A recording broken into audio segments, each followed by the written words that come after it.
I have some materials coming in, some original books that have to do with that poem that I talked about recently called The Beautiful. It shows up in an album that Matthew Franklin Whittier signed, and I traced it to a fellow named E.H. Chapin, a minister. But then I found out that no, it actually was Matthew's poem. And it's kind of an intriguing mystery as to how it must have happened. And there's some pretty complicated detective work. I put it in my sequel for anybody that has my sequel, but it's at the end of chapter 4, I believe it is, the really long one. But for everybody else, I'm going to go through that at some point, and we're going to get into some serious Sherlock Holmes type detective work. But I like to read from originals. I like to actually show the things, whenever possible. So I'm going to wait till they come in. In the meantime, I had an ethical question that I wanted to talk about, kind of muse over. And I really haven't prepared any remarks too carefully, so I'm just going to ponder it in front of the camera to anybody that happens to be watching. Now, you may know that the second edition of Real Paranormal Magazine UK has come out, the e-zine.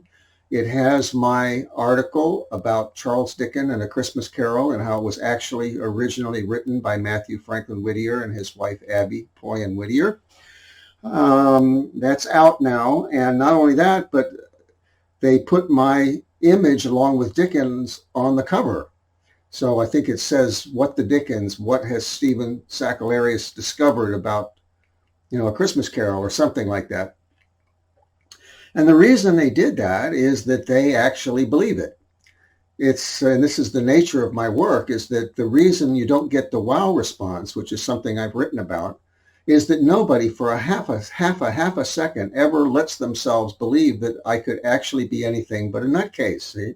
The instant that anybody starts believing that what I'm saying is correct, then you get the wow response because it's serious shit, And so apparently these guys, these people are into the paranormal and ghosts and more ghosts than UFOs, but they've studied all of these things. And they're open-minded, and they're prepared to believe something that's out of the ordinary. So they suspended disbelief long enough to read the article, and they realized this is real, this guy's got the evidence. And that's what has to happen in general, see? That's what I want academia to be doing, which it isn't doing. So the very first guys that were open to the possibility that I could actually be presenting something real were, of course, these paranormal investigators. And that's why they were impressed enough to put my story on the cover of the magazine. I didn't ask for it. I had no idea. I just, ended up getting a copy, and there I was on there. So this is real. And what follows that is the article about Edgar Allan Poe and the Raven. And then comes, I think, Elizabeth Barrett Browning and her plagiarism of Matthew Franklin Whittier's poems, possibly one of Abby's. And then Margaret Fuller and her false claim to Matthew's work. This is outrageous stuff because you've got one person who was responsible for making 4 different phonies famous. And scholars all over the world from now until then have all, possibly with a few exceptions, they've all bought it. See, they've all been fooled. So this is serious stuff. And then I was he, see? So that's another layer of outrageousness on top of this thing. So what I'm doing is I have gone through the websites of every college that I could find on a list of for the United States and the UK, and then I'm going to start on Canada. I have started on Canada, and culled out by going through the bios, and I've gotten really good at finding the bios of these English professors. I try to do it in as few clicks as possible, and I've gotten really efficient. I can get in there and I can find them, And so I've made a list. I've got about 550 English professors that would be, at least their interests are somewhere in the ballpark of where A Christmas Carol would be relevant. 19th century Victorian literature, some of them are actually Dickens, scholars and so on. And then I've got about 50 for Edgar Allan Poe, and there's not so many for the other two.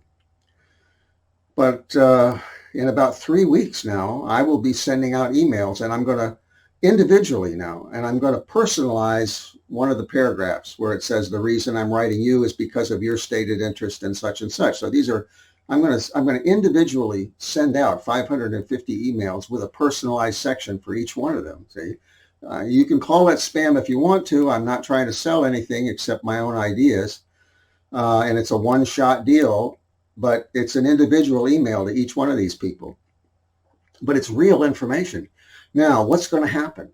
How many of them are going to read it? First of all, there's reincarnation in there, and I'm going to have to make some mention of it because, of course, I, emphasize that angle of it in Real Paranormal Magazine at the outset. So I'm going to have to say something about it. So I've got something in my email about that.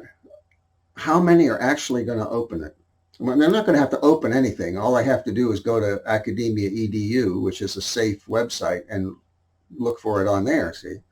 So it's not a matter of anybody clicking on any link from anybody they don't know, which I never do anyway.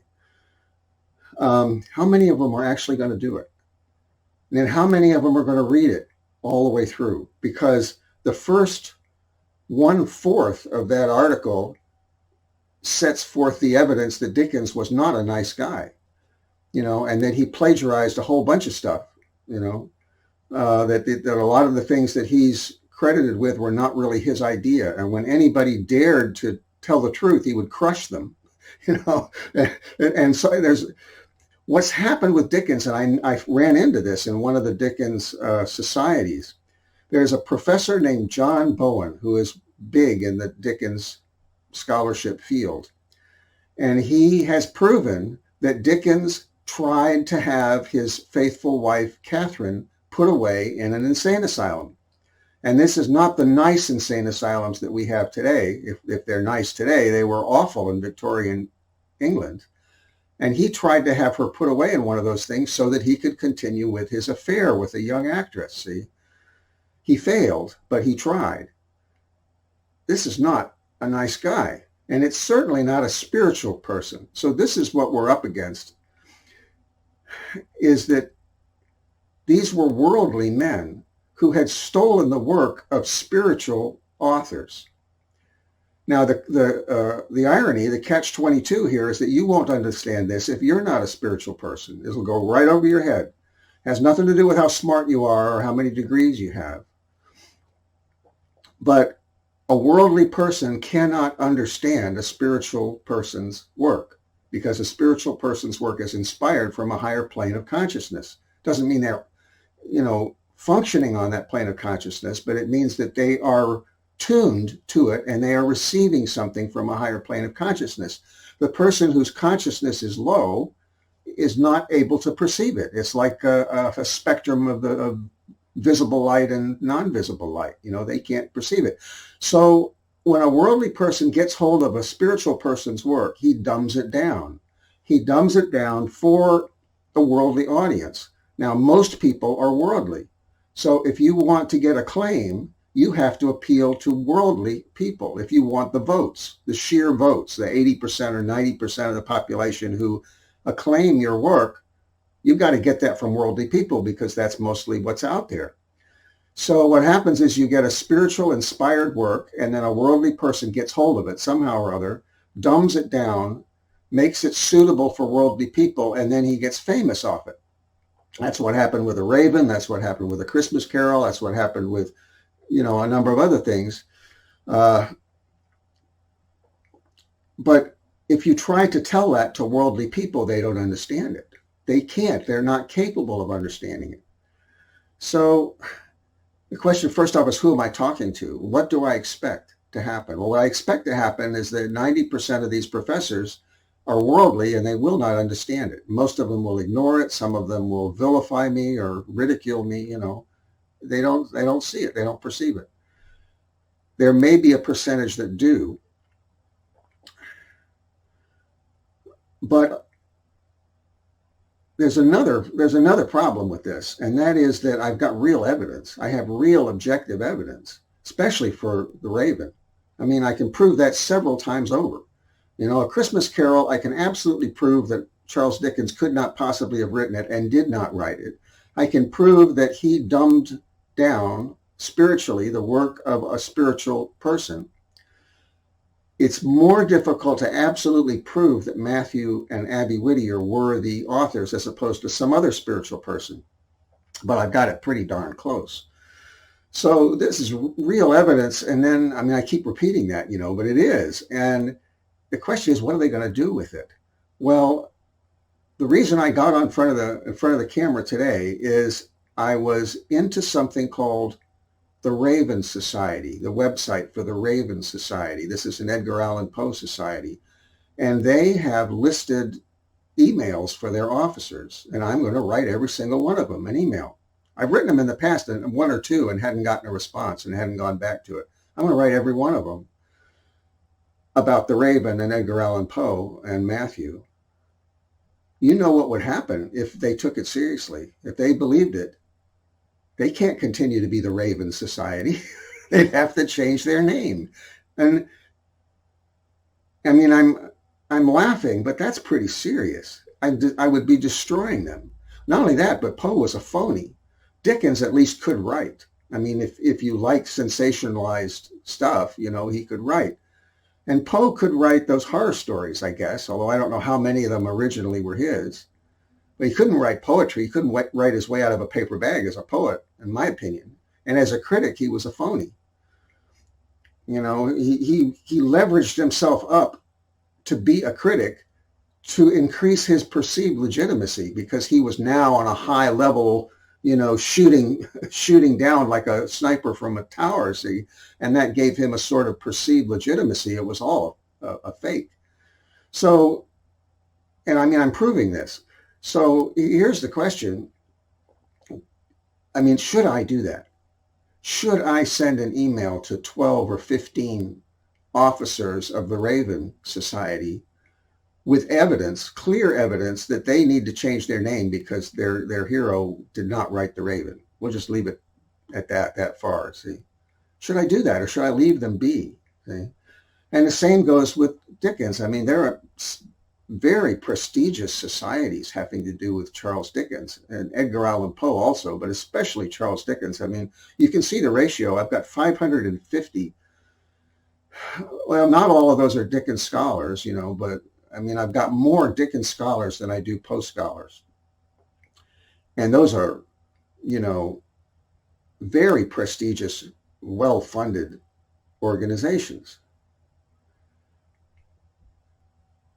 And Dickens is not entirely dependent on A Christmas Carol for his reputation, but if you read my paper, you'll see that the early work that started to really gain attention was not his idea. He took the idea from his illustrators. It wasn't his. Then he started to lose his reputation with Martin Chuzzlewit, and it was A Christmas Carol that pushed him back up again into the famous category, but that wasn't his either, see? So you can see the pattern that when he steals his idea, he gets famous because he's good at reworking and popularizing somebody else's ideas. When he writes on his own, he starts to go down. That's what I gather. Now, what's going to happen if it's understood that that's actually correct? Will I destroy careers? Will I ruin people's lives? And there's two sides to me. I'm struggling with this because on the one hand, I think, maybe I should leave them be. It's not really right to do this. On the other hand, I think they're big boys and girls. They can take it. And then they certainly can dish it out. So we'll see if they can take it, And then the other part of me says this has to come out. I think that's what I'm operating on in terms of my final motivation. What's really going to have the last say here is that it can't stay like this any longer. And part of that is that society at some point is going to become more predominantly spiritual. I don't know what it's going to take to get us there, but eventually there is going to be the new age. And eventually there's going to be more spiritual people than not. And it's going to be obvious to them. You know, a spiritual person looking at A Christmas Carol and then studying Charles Dickens and reading about how he tried to have poor Catherine put away in a mental hospital so he could go on with his affair, there's no possible way that he could have written it. And likewise with the fact that he was not at all knowledgeable or amenable to anything having to do with the paranormal or with spirituality. See, this was a worldly guy who didn't know his ass from a hole in the ground, pardon the expression, when it came to spirituality or the paranormal. He couldn't possibly have written it. And that's going to be obvious. It's not going to take me to tell anybody that, because it's going to be obvious to society in general when society grows up spiritually, you know, all by themselves, they'll see it. And the same thing with The Raven and Edgar Allan Poe. It'll immediately become apparent to them that this horror writer, you know, could not possibly have written this poem, which is, I compare The Raven to A Grief Observed, a book by C.S. Lewis, where he talks about his grief for his wife, Joy, and what he's going through, and the fact that he thought he had a pretty good philosophical grasp on the causes of evil and the you know, and good and evil, and how, you know, God dealt with these things and the causes of suffering and why good people suffer. And he thought he had all that in the bag. And then he lost his wife and it all went out the window. You start from scratch when you're in deep grief, see, with all of that stuff. You have to re-examine everything. That's what The Raven was. And it was written by a deeply spiritual person like C.S. Lewis. It was not written by a horror writer. It's not a horror poem. It's not a Gothic piece of literature, see, at all. So that's going to be obvious to people in the future when society grows up spiritually. So since it's going to be obvious, I need to get the information out there so they'll know where to look. That's all. So now, very few people are going to be receptive to this because they're incapable of perceiving it and understanding it. They look at that poem, they look at that story, and they don't see what's in there. They can't see it. They can't feel it. So, but the people of the future will, and they have to know where to look to find the real authors. So somehow I have to get this stuff out there to where it's generally, everybody's been exposed to it, see? And it's out there, it's embedded in there. I have to be successful enough to where it's embedded and will survive into the future so that people can find it. That's really the goal. I don't expect to convince anybody now. I managed to convince the paranormal investigators because I have good solid evidence in that article. And they read it and they said, by gosh, this is real research, you know, and they were amenable. That doesn't mean the professors are going to. The people with the 30, 40 years of studying Charles Dickens, of being scholars, of having, you know, this many articles about Charles Dickens and presenting at conventions and, you know, being considered distinguished scholars and being connected with the museum and the whole thing, you know, at the top universities, you know, and everything else, they're not going to be able to understand this paper. First of all, they're going to get, maybe a half, not a half, they're going to get a quarter of the way down, because the first 1/4 of this article talks about how Dickens could not possibly have written it. I don't get into the evidence for Matthew and Abby Whittier being the authors until I've gotten through that part. They won't get that far. They'll be so deeply offended, you know, that they won't ever get there. So they'll never actually see the evidence. And I also feel like people are not generally so fragile. They can go into denial if they want to, you know. If they really don't want to see something, they'll go into denial and protect themselves. I don't think I have to worry too much about that. You know, it's possible I could be responsible for 1 or 2 people flying out a 10-story window. I sincerely hope not. I might be responsible for somebody pacing up and down and biting their nails and trying to figure out, you know, what they should do. But see, John Bowen has already done that. He's already spit in the soup. And I could see it because they're discussing that in one of the Dickens societies. And they were saying, because he's right in there amongst them, see. And they're saying, well, was Dickens mad? That was the question. The answer to this in their minds has to be that maybe Dickens went insane toward the end of his life. See? Well, that's not the answer. The answer is he was always like that. And what you think is really Dickens is not Dickens. That's the answer, you know, is that he was always that kind of person. He was never the wonderful person that people assume that he is. That's going to be a hard pill to swallow. Um, so I don't know what kind of reaction I might get. I'm grateful that my work has no possible application for the military. So they're not at all interested in me, I assume. Why would they be? Reincarnation, they have no interest in that. It has no effect on the national security or anything.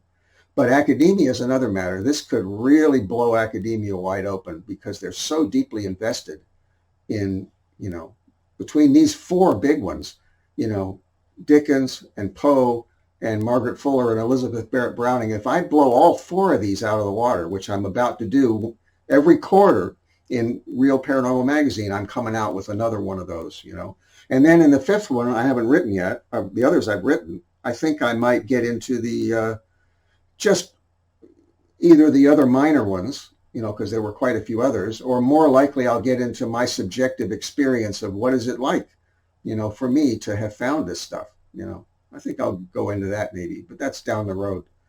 It seems like the magazine is thriving. I don't have any idea what their sales are, but it looks a lot better. They fixed the formatting problems that it had when it first came out. So if you bought one early and it had all kind of horrific formatting problems, go ahead and get you another one because they fixed that now.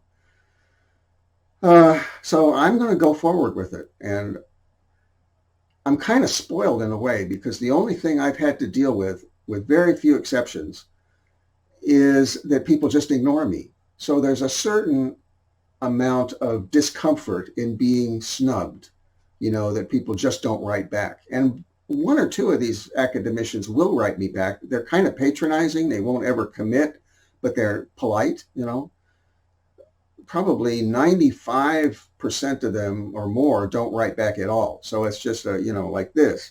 And that, that's uncomfortable, kind of goes in and hurts a little bit. But if they actually feel threatened, they'll blast me, see, and ridicule me. And that's a little tougher to take. I've seen a little bit of that on the responses to some of these video blogs. And I've been answering them, not for them, because they're never going to get it. I answer them for the sake of anybody else who might read it. I do have the answers for these things. People get on there and they make a statement or they ask a question, a rhetorical question, assuming that I don't have the answer. Well, I do have the answer because I've thought all these things through very carefully. Okay, so I've already thought of these things before they ever, bring it up. For example, somebody would say, "Oh, I know that Edgar Allan Poe wrote The Raven because he explained how he wrote it in an essay called The Philosophy of Composition." And they'll say that as though, well, I couldn't possibly have ever seen that or I wouldn't say this. See? They think it's news to me. Well, it's not news to me at all. That's bullshit. That whole essay is bullshit. And I can prove it. And I'm surprised it didn't get more popular, but I wrote a blog, my written blog. I wrote a satire on that essay. Look for it. It's within the last month or so. And it's satire every bit to the level of competence that Matthew Franklin Whittier would have written. It was really Matthew in me that came out and wrote that out of exasperation. So what I have is the philosophy of composition runs in the left-hand column, and in the right-hand column is a story or like a paper written by a boy, like a third grade boy, who's really crass and ignorant, and it's in other words, I'm comparing the two, and paragraph for paragraph, I go down and, Poe will say something and then this crass kid will say something that kind of parallels. Well, nobody paid too much attention to it, but that's a nice piece of satire, I have to pat myself on the back because nobody else is doing it. But I know the quality of work that I'm doing. I know the quality of work that Matthew did. And I know I'm right because I've really been careful with this research. I mean, I don't like to be caught out being wrong. It can happen, but I don't like it. And I'm careful, I'm very careful. When I assign a pseudonym to Matthew, I'm very careful, very objective. Um, you know what I've been enjoying is reruns of UFO Hunters on the History Channel, which I can get on YouTube. Those guys are real researchers and they really try to be objective. This is very different from the shows that were on 15, 20 years ago. These guys are really trying to be objective. They bring the stuff to somebody to analyze the video. They have a scientist look at it. They work out distances and everything, and they put forth all of the possible explanations. They don't say it's definitely a UFO, but they get the evidence. See, I like that show. That's what I do, you know. And if I write a 48-page paper claiming that Charles Dickens could not possibly have written A Christmas Carol and that in my past life I co-authored it with Abby, I don't just come out with that, frivolously. Believe me. So it's kind of a bomb, I mean, the whole thing together, all four of them going out together is quite a bomb. And it just seems so implausible, Take the reincarnation part out, that's just the kiss of death for any materialistic person because it's just laughable that, they just think that's a scream, reincarnation, because everybody knows that's just a nonsense, antiquated, belief. Everybody knows that people just in the past just came up with some myth that made them feel better about our mortality. See, we've all bought that. Materialistic society has bought that, which is sheer bullshit. The reality is that everybody deep down knows that they're eternal. No matter what you put, what layer of intellectual stuff you put on top of it, everybody feels and knows that deep down who they really are doesn't die. Anyway, if you put all four of these together, what I was going to say is you've got this really weird, unlikely situation that the author or authors of A Christmas Carol, one of them was the same author as wrote The Raven. And that kills it right there because the temptation to believe that I say that out of self-delusion is so powerfully tempting that nobody can resist going there. And I don't mind if people go there as a theory, but people go there as a fact. And it's not a fact, it's a theory. And theories need to be tested. And that theory does not test out. Okay? If you read my articles, my papers, you'll see that theory doesn't test out, that the actual truth of the matter is that somebody who remained completely undercover and was completely missed by all the scholars was so talented that when his work was stolen, he made a bunch of people famous. He made Dickens, he pumped Dickens' career back up and made him famous again. He made Edgar Allan Poe famous. He made Margaret Fuller famous, and he made Elizabeth Barrett Browning famous. And he also made it possible for some other plagiarists to get a nice fat editorial position, see, on the basis of claiming Matthew's work. So the only person he didn't help was Mark Twain. Samuel Clemens, he got him in hot water, the story that he read at John Greenleaf Whittier's birthday party. So, but apparently Matthew was ghost writing Samuel Clemens' speeches for a little while around that time. That's a hard sell too, because all of these people, these academicians, despite the fact that one person who was commenting on my blog, video blog, insisted that he's not a fan of Edgar Allan Poe. Of course he's a fan. These people that spend a great deal of their lives studying Charles Dickens and Edgar Allan Poe are fans. That's why they form societies. That's why they have dinners. That's why they all go out to watch A Christmas Carol. That's why they have symposia and conferences and write papers, and because they're fans. See?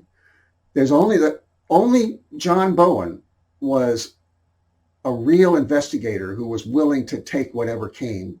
And when he found those letters with that evidence, because apparently he's like a manuscript guy, okay? And he was studying this original material, and he came across these letters, which are now in the Houghton Library. I've got copies on order. They haven't come in yet.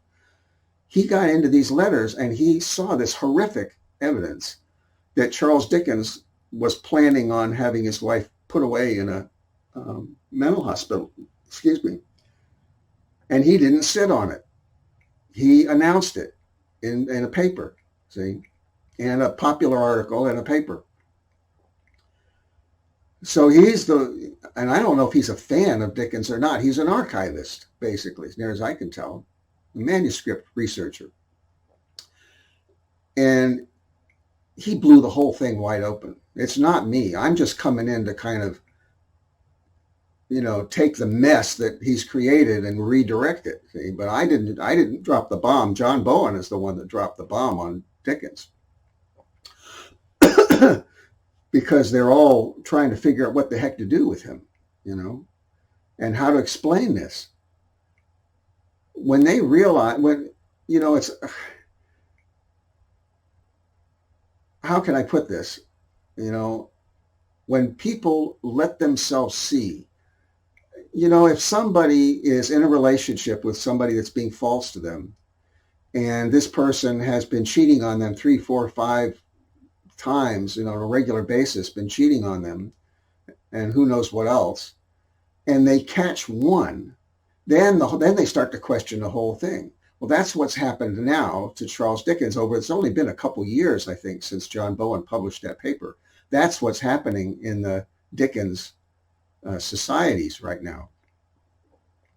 They're now starting to revisit the entire thing from a different perspective. Well, now comes my paper, bang, right into the middle of that. 550 people I'm sending this to. So what the result is going to be, I don't know. I do feel sorry for people who are fans, because there's something sacred about admiring someone. And as I said in another one of these, I'm struggling with my admiration for Governor Andrew Cuomo. I'm not sure what to do with him. I'm not sure what's going on with him. It's painful if somebody you really admire turns out to have feet of clay, especially if he turns out to be really a hypocrite, which is what we've got with, Edgar Allan Poe was a phony, a literary phony. And Charles Dickens was a sensationalist. He could write, but he was not really a social reformer, I don't think. I think he played that role as the actor that he was. And he certainly wasn't spiritual. So Bowen may have shaken him up enough to actually go there. I don't know. I really can't say. From past experience, what I would predict is that nothing will happen at all, because there's been many times when I thought I really have something now that's going to shake things up and people are going to pay attention, and nothing happens, So that could very well be what happens now, which is to say nothing, But I will tell you that this is real, and I will tell you it has the potential to blow things wide open. All that I've just discussed is on the negative side, but there's the positive side. And I don't know how many people will really be able to appreciate it now, but in the future they will. And by that, I mean how beautiful Matthew and Abby's work is. It's not just a Christmas carol. There's a great deal of work. Matthew's is huge. He's got, I've got over 2,300 of his published works plus books, which are magnificent. People haven't paid attention to them because they didn't receive acclaim. But acclaim has nothing to do with quality. Not really. It's not a one-to-one direct relationship between acclaim and quality, the way that people assume it is. So many people are other-driven, society-driven. It's like everybody's in a theater and they look around to see who else is applauding, because they don't want to be the only one in an audience of 300 people at a theater who's applauding. Everybody will turn around and look at them. That's awful, see? So they kind of wait to see if everybody else is applauding. And that gets to be such an ingrained habit that people, they abdicate their responsibility to discern whether something's of high quality or not by just turning that over to the other. The other isn't supposed to be society, but then the commercial interests come in and subsume that and pretend to be society. So the advertisers and the promoters pretend to be society and tell you whether something is of quality or not. The associations, the public relations firms, the advertisers, the news organizations, whoever it is, they'll tell you what's quality work. And people kind of go into suspended animation as far as their own intuitive faculties are concerned, and they let these other forces tell them whether something's good or not.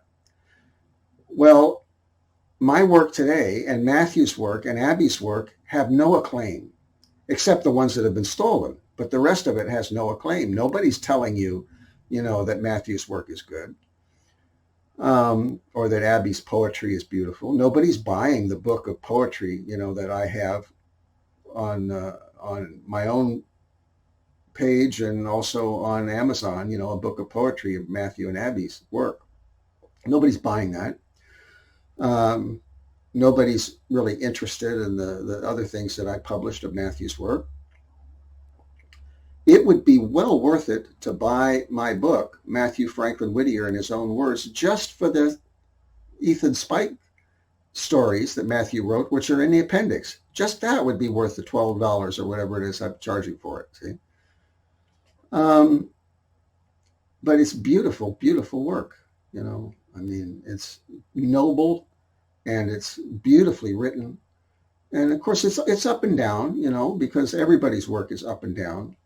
But in the main, it's magnificent work. And it would have to be, if he's one of the authors of A Christmas Carol, it would have to be pretty darn good work. And it is.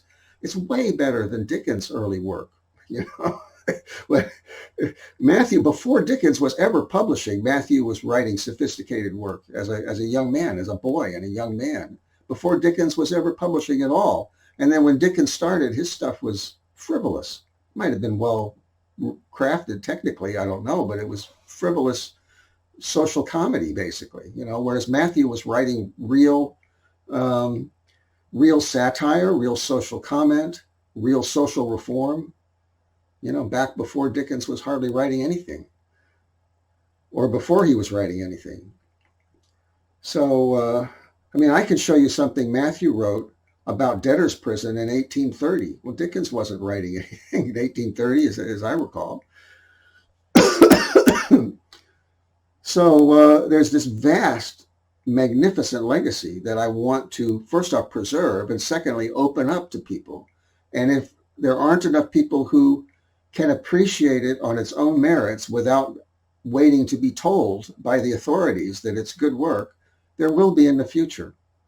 And I just feel that even if Matthew Franklin Whittier had not been myself in a past life, at this point, I would dedicate the rest of my life to preserving and bringing out his legacy and organizing it. I would dedicate my life to that, even if he'd been somebody else. It's that good, and I feel that strongly about it. So, but I'm the only person in the world at this point, So anyway, I've rambled on and ranted on and repeated myself quite a few times, and I apologize for that. I don't have any script. I don't have any notes. I didn't have any outline. I just got in front of the camera and had something I wanted to spill, basically. Should I do this? I feel it's necessary. I do feel that there could be some fallout from it. It could hurt some people. Ironically, it could hurt the people that take it seriously, as opposed to the people who have a good, healthy sense of denial and just, go like that by not writing back or laughing or deleting my email or whatever they do. Those people will be fine. It's the people who have a stronger sense of honor and scholastic honor and rigor who will look at it and say, he's actually got evidence, He actually is proving these things. This guy is not crazy, you know. So those people are in a little bit more danger because they stand to lose a lot. They stand to lose everything if they're heavily invested, see, in these uh, phonies. So what I would hope, here's the bottom line, what I would hope is that they will transfer their loyalty to Matthew Franklin Whittier and Abby Poyen Whittier. It's just a step away. All they have to do is realize the work hasn't gone anywhere. As a matter of fact, they didn't see it in its original power. It's the Raven Matthew published in its original power, but they haven't seen A Christmas Carol in its original power. Uh, but it's Matthew and Abby that they admire. And if they can make that shift and not be attached to the phony that brought it out to the public, see, and go, it's like somebody who's been kidnapped and is attached to their kidnappers instead of their real parents. If a person can make the shift and say, oh, wait a minute, that's my real parents, they don't have to throw the love away. They have to move it over to where it really belongs, see? Well, that's what has to happen, and that's the answer. Instead of jumping out the window, you need to start your career fresh, and be one of the first ones that jumps on the bandwagon and says, well, if he wrote the Christmas Carol or co-authored it, and Abby co-authored it, let's look at these people. Let's see what else they wrote. Let's delve into that, and let's take our deep appreciation for the carol and move it to the original authors. Then you don't have to jump out the window. You've got a whole new vista ahead of you, see? So that's what I hope people will do.